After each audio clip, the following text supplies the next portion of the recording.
Oke, kembali lagi di Semua Terekam. Kali ini kita di segmen obrolan ranjang.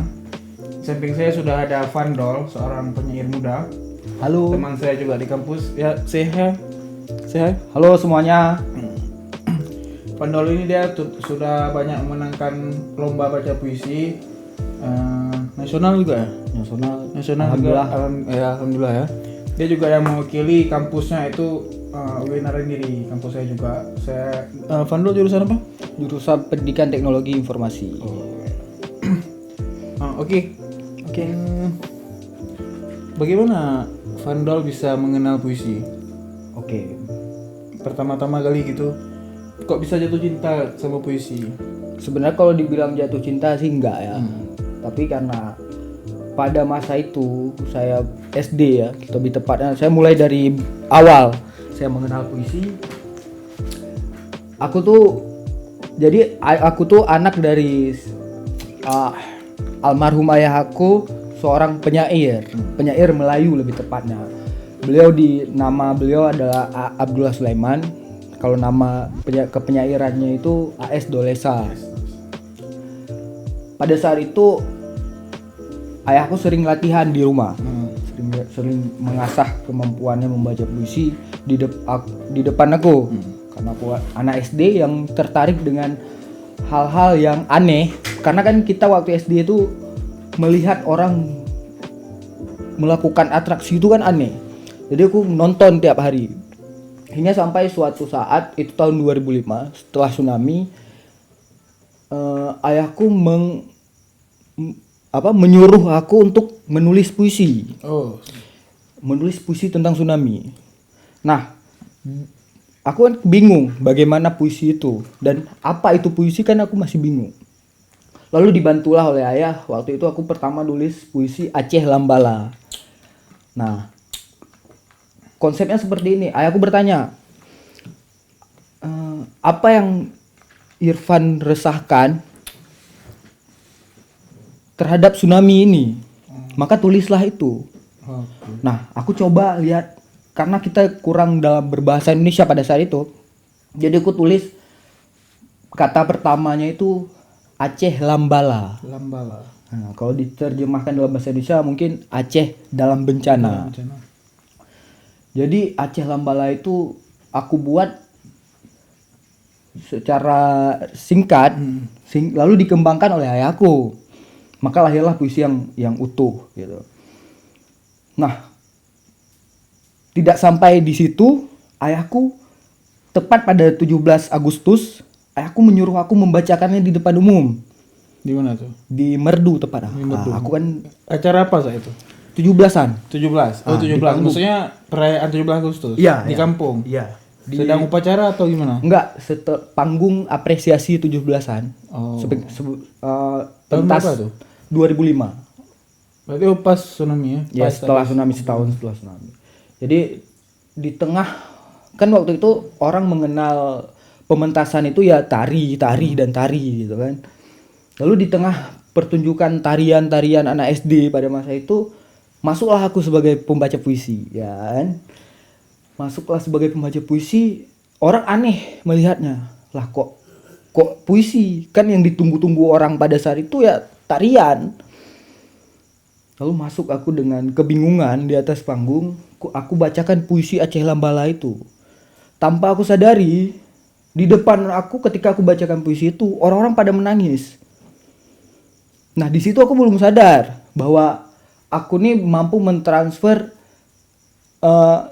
kekuatan kata-kata terhadap orang lain. Irama gitu, memainkan irama dalam sebuah bacaan. Iya, lalu paman aku peka terhadap itu. Lalu melihat dia melihat potensi gitu kan.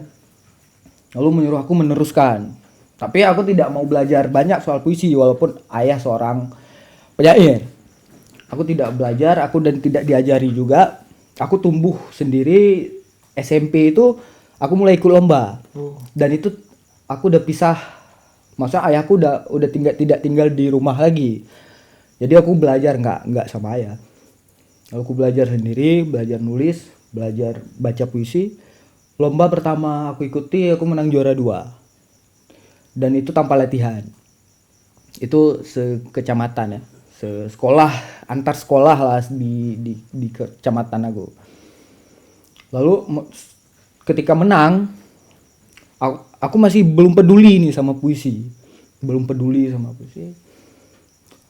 karena orang tua sering sering menceritakan kepada orang-orang lain, kepada guru-guru sekolah, si Irfan nih bisa baca puisi atau apa segala. Padahal aku sendiri nggak bisa. Lalu guru-guru di sekolah aku ya ketika ada event puisi atau pementasan puisi, aku disuruh. Padahal aku nggak mau. Hingga sampai aku tersadar secara sendirinya bahwa seru juga bermain dengan puisi, bermain dengan tulisan dan membacakannya. Seru juga. Akhirnya aku seriuskan itu kelas 1 SMA. Aku seriuskan di FLS2N. 2SN. FLS2N, Festival Lomba Seni Siswa Nasional. Tingkat kabupaten. Waktu itu kan PD Jaya masih kabupaten baru kan. Jadi seleksinya itu terbuka, jadi nggak perwakilan kayak gitu, jadi terbuka. Aku ikut tidak melalui rekomendasi sekolah. Waktu itu sekolah memilih pembaca puisinya sendiri, yaitu seni kakak kelas lah. Aku ikutan. Jadi bertarung lah di situ dengan sekolah-sekolah di PD Jaya dan dengan kakak kelasku sendiri. Padahal sekolahku punya perwakilannya. Aku ikut masuk aja. Dan alhamdulillah menang. Jadi kan nampak bahwa aku kan timbul rasa sombong kita karena anak SMA kan. Aku kok menang nih kan lawan orang-orang yang udah dipilih. Sedangkan aku nggak dipilih pada saat itu, tapi menang. Karena ada orang dalam enggak? Karena orang dalam enggak juga. Karena siapa yang peduli ya anak sebandel aku pada saat itu.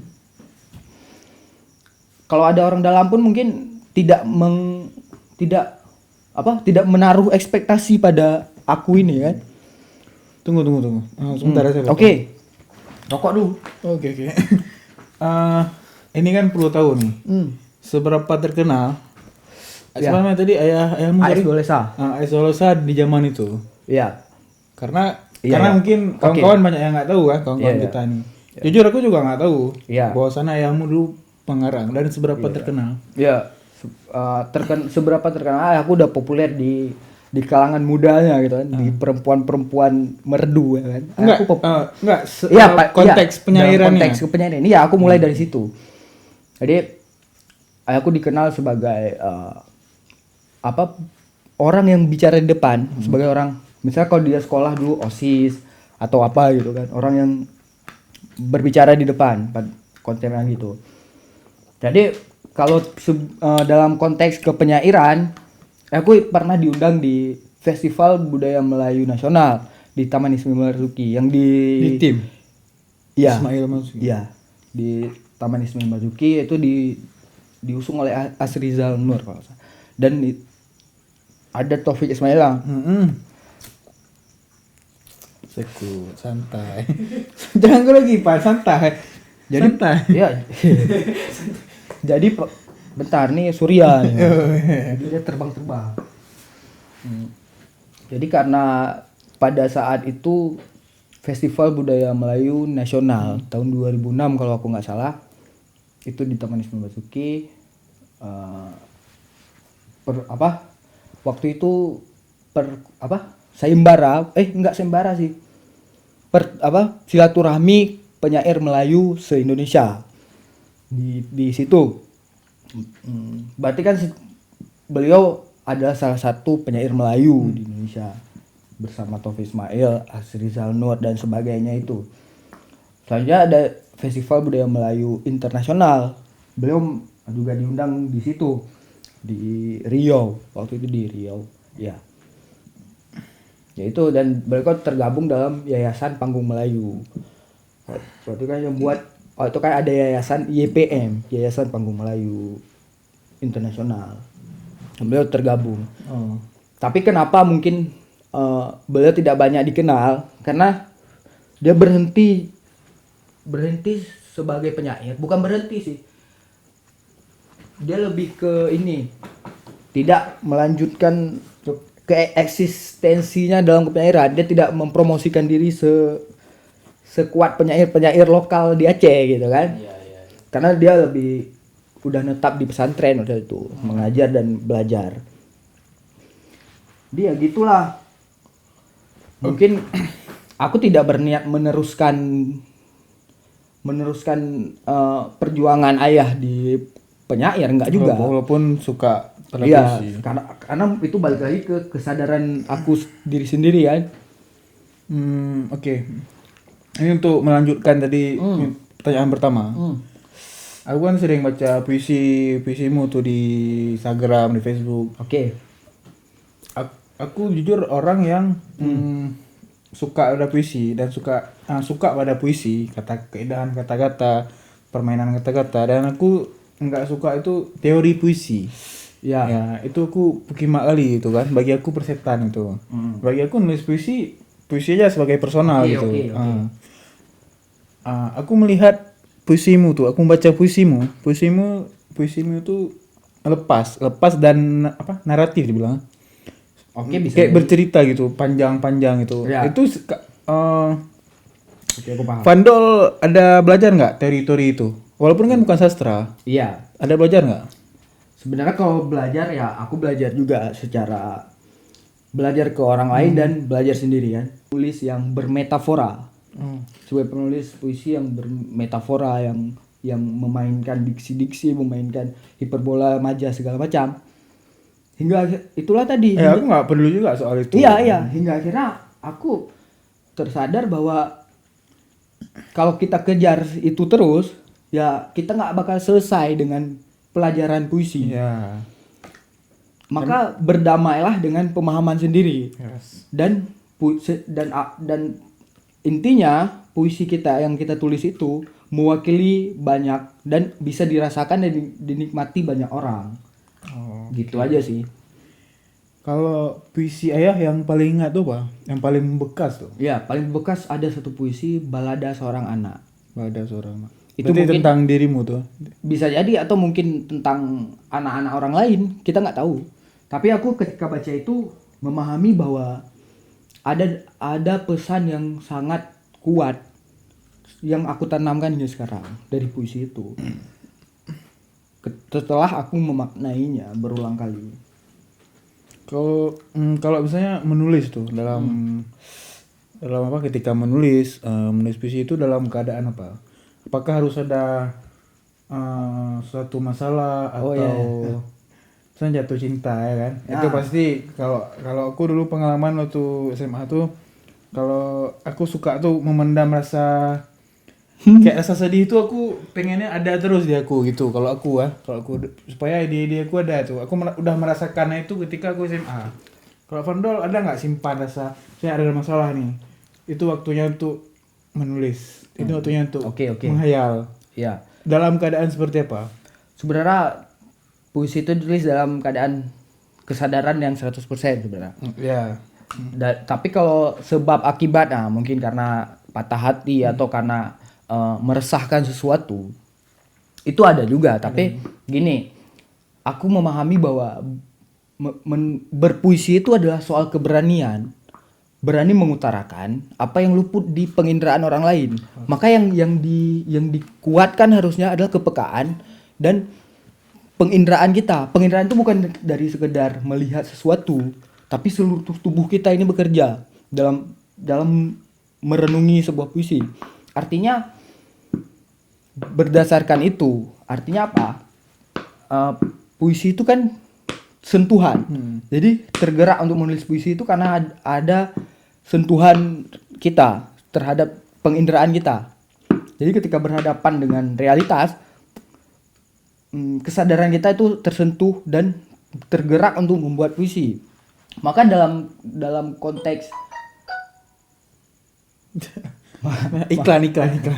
maka dalam konteks pencarian keresahan, jadi sebenarnya keresahan itu akan banyak ketika kita peka terhadap banyak hal. Ketika penginderaan kita ini peka terhadap banyak hal. Berarti kepekaan harus biasa. Kepekaan harus biasa. Seberapa banyak udah nulis puisi selama ini? Kayaknya kalau aku nengok tuh banyak kali ya, dan mungkin udah bisa kita bukukan jadi satu antologi. Kalau dibukukan mungkin sudah sangat banyak kan. Kalau kirim-kirim ke koran gitu pernah nggak? Pernah beberapa kali, tapi aku nggak kejar di situ. Karena mungkin itu juga penting sebenarnya, bukan tidak penting, tapi aku tidak kejar dan dimuat di banyak media. Tapi secara secara bahwa puisi aku ini berhak, aku mungkin udah selesai karena dalam media cetak, media elektronik sudah pernah masuk, dan event-event juga dulunya sih.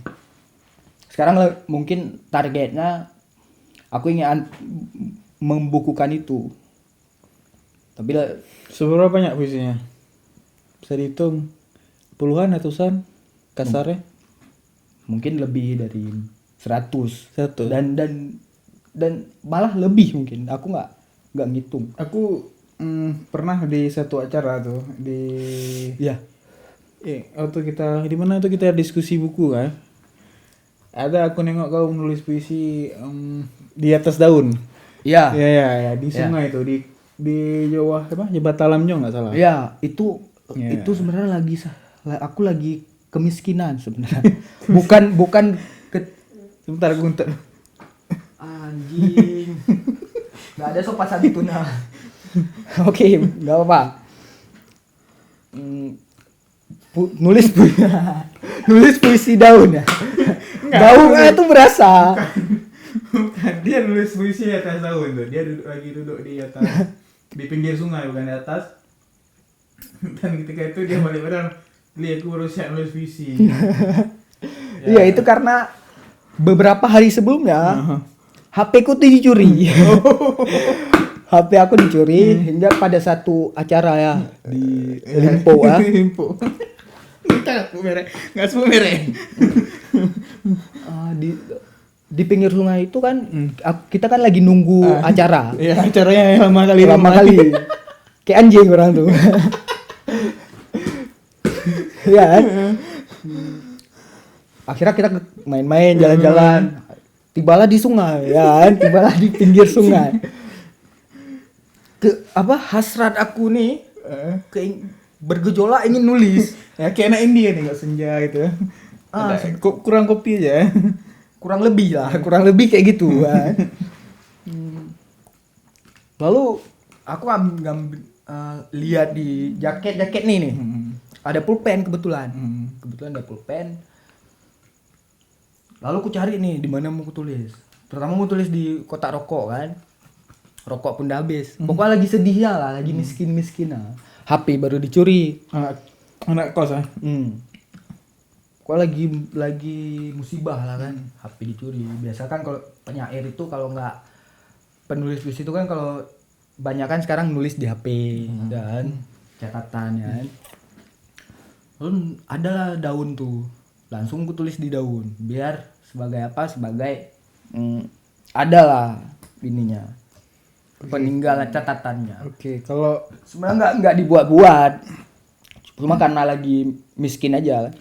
Pasti adalah selain ayah ya, selain sosok ayah. Pasti ada yang Irfan pasti adalah Idola apa? Yes, yang idola itu ya. Aku baca puisi dia, anjing ini kok bisa ada keluarin kata-kata seperti ini. Itu ada nggak? Darimu lokal terserah, bebas. Iya. Oke, aku paham. Mau dari luar siapa? Dari Meksiko terserah. Oke. Itu kan berdasarkan pencarian sebenarnya, berdasarkan pencarian kita sejauh mana kita mengenal orang-orang yang berpuisi ya. Kalau idola mungkin dulu aku lari-lari sebenarnya, tidak berpatokan pada satu idola yang bagus. Selama itu karyanya bagus dan memotivasi aku untuk terus berpuisi, ya kita apa salahnya kan? Mungkin dulu aku lebih ke membaca tulisan-tulisan Rendra, Taufik Ismail, Wiji Tukul. Aku sempat beli buku-bukunya kan pada saat SMA waktu itu. Lalu berlanjut ke Pram. Aku sampai sekarang aku masih mengidolakan Pram. Tapi ada satu penulis, ada satu penyair.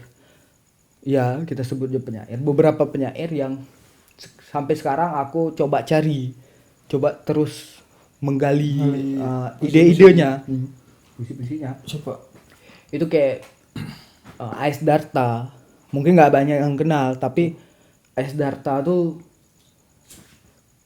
secara tapi peninggal puisi-puisinya tuh mungkin dimusnahkan. Aku nggak tahu sebab apa, mungkin karena ada penyimpangan atau apa gitu kan, mungkin karena aliran dari Lekra juga, kita nggak tahu, karena dituduh PKI atau apa segala macam. Tapi itu secara tulisan aku suka, dan itu memotivasi aku mengidolakan tulisannya Ais Darta, Agam Wispi, ya kan. Kalau lokal mungkin ya Fikar Weda, gitu kan. Fikar Weda atau siapa gitu kan. Aku banyak baca puisi orang juga, masa banyak aku cari-cari tahu, kalaupun itu sekelas apapun. Mungkin puisi-puisi Aldi juga aku baca, puisi Oviandi. Gitu kan. People out kita musik nanti. Oke, kalau selama nulis puisi beratus puisi, ada nggak satu puisi yang ditulis lagi keadaan getir gitu, lagi keadaan memang susah. Oh itu Pak. Ini puisi ini nggak akan lupa sama hidupnya. Yang paling suka. Oh itu puisimu. pasti ada lah. Apa tuh judulnya? Mungkin bisa dibacakan puisi apa liriknya, apa namanya, kata-katanya. Ada bawa atau enggak? Ada pasti, karena gini, puisi yang paling mewakili kan, yang paling mewakili aku kan, perasaan gitu. Sebenarnya tuh banyak puisi terkait keluarga aku, terkait pribadi aku, terkait lingkungan aku. Kalau soal anak muda nih, kita bicara anak muda yang nulis puisi itu, kalau kamu mungkin aku termasuk kawanmu. Kalau di Aceh seberapa banyak anak muda yang mungkin gemar berpuisi, pada puisi, suka. Kalau menurut Irfan sejauh mana? Banyak sih. Kan Irfan mungkin lebih mendalami itu. Iya. Soal komunitas iya, puisi itu. Iya. Aku menemukan banyak anak muda di Aceh khususnya kan, di daerah kita yang gemar berpuisi. Ya, banyak. Mungkin di lomba-lomba bisa kita nengok kan. Iya. Tapi yang menulis puisinya sendiri, bukan membacakan puisi orang, yang menulis puisinya itu banyak nggak? Banyak juga, tapi lebih ke sekarang orang memandang puisi itu bagaimana, gitu kan?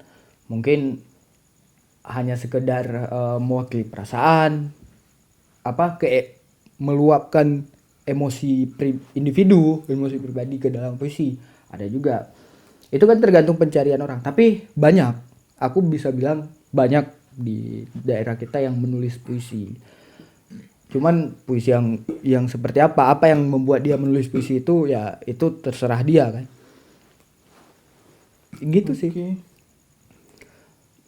Kalau apa tuh? Puisi yang tadi mau dibacakan ada nggak? Puisi satu yang mewakili. Puisimu yang mewakili. Yang mewakili ya. Mungkin karena kita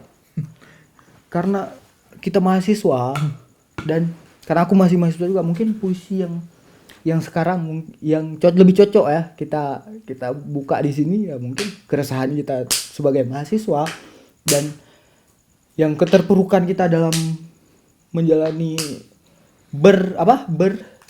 kerumit namanya? Status akademisi ya, secara mungkin ada.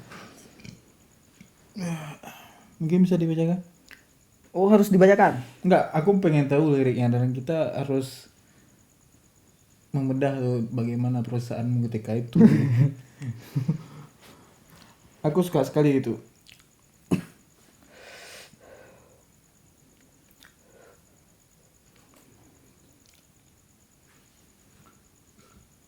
Sebentar. Banyak kali. Banyak kali. Iklan ya kan. Banyak kali guys. Mungkin ini ya. Ini lebih ke aku melihat mahasiswa peduli gitu kan. Peduli terhadap Misalnya mengatakan diri peduli. Padahal ya nggak peduli banget gitu kan. Dan aku juga mungkin seperti itu. Kau ini siapa? Kau sebut diri berdiri tapi kau duduk lipat kaki. Kau sebut berjuang dengan aksi tapi kau masih makan nasi. Kau sebut bisa mewakili banyak mahasiswa tapi kau mementingkan IPK yang utama. Kau sebut mengabdi tanpa pulang tapi kau prioritaskan uang. Kau sebut kau kiri tapi kau masih jingkrak dan menari. Kau bicara berdasarkan dalil-dalil tapi kau masih suka goda para kimcil. Kau sebut kau tak anarki tapi kau mengemut jempol kaki. Kau sebut kau tak suka main kotor tapi kau jilat pantat rektor. Ku sebut kau bajingan karena kau gunakan titelmu untuk cuci tangan. Mungkin itu karena itu aku bisa tebak loh. Ya, ayo tebak. Itu puisi untuk mahasiswa yang pergi kampus ke kelas habis itu pulang. Enggak sebenarnya. Ya, mungkin IPK-nya tugas itu interpretasinya Adli gitu kan. Secara pribadi aku melihat bahwa sekarang banyak sekali mahasiswa yang maju ke depan untuk menyuarakan apapun itu, hak pribadi dia, hak rakyat, hak mahasiswa lain. Tapi sabes itu kontol no. Iya, itulah dan enggak nemu kita. Kira-kira ada dia untuk gaya-gayaan aja di depan tuh kan. Itulah. Ya, yang pada akhirnya dapat iklan dari Shopee gitu. Yes. Itu dia. Ini Oviandi harus masuk kamera harusnya. Ada revolusioner ya. Iya, Masa masih diiklanin sama Sofi gitu ya. Itulah masalahnya. Dan itu kan kekesalan kita semua. Yang maka itu tadi aku bilang bahwa menjadi bersastra itu adalah soal keberanian, berani mengutarakan apa yang luput di penginderaan orang. Maka inilah, dan itu harus konsisten ya, bukan hanya untuk gaya-gayaan ya. Iya. Sekarang tuh banyak mahasiswa. Maka aku mengambil peran sebagai, ya mungkin orang menganggap aku sebagai penyair. Ya aku ambil peran penyair karena aku nggak berani juga sebut diri sebagai penyair. Tapi karena konteks tuntutan orang-orang, ya aku mengambil kesempatan aku sebagai penyair untuk menulis hal itu. Dan itu aku lihat dan aku rasakan, dirasakan oleh penginderaan aku. Maka aku tulis. Di kampus kita banyak nggak gitu mahasiswa gitu? Oh, banyak sekali. Kampus kita itu apa? UIN Araniri ya. UIN Araniri. Banyak sekali, men. Banyak. Itu kalau nggak salah kan aku yang yang dema itu apa namanya? Yang di organisasi kampus, organisasi itu banyak sekarang yang mulai nulis status bela-bela, tapi isinya kosong, cuma teriak-teriak aja. Iya. Itu kan. Sebenarnya padahal mereka sudah punya suatu wadah untuk dipergunakan secara baik gitu kan, tapi tergantung kan. Ya kita nggak tahu karena kita nggak masuk ke situ kan. Tergantung Anda. Nyebut.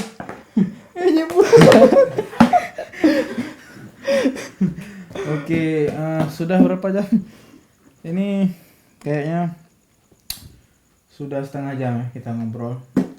Padahal masih banyak ya. Ya, tapi karena Mungkin kita obrolkan di belakang kamera. Karena ini pun kami tag videonya ini hampir jam setengah 4 guys. Ini. Jadi kami ini belum tidur tadi habis kuliah juga di Web Kedai Kopi. habis kuliah juga di Kedai Kopi tadi. Jadi ini agak capek ya. Ini karena corona ini semoga cepat selesai. Kami tidak tahu melakukan apa. Ya beginilah ngobrol-ngobrol di ini. Diranjang. Diranjang gitu kan. Bentar lagi ya langsung Ini- tidur. Tapi aku nggak ini- tidur dekat dia. Oke, mungkin itu aja. Sampai jumpa di video selanjutnya. Dadah. Dah.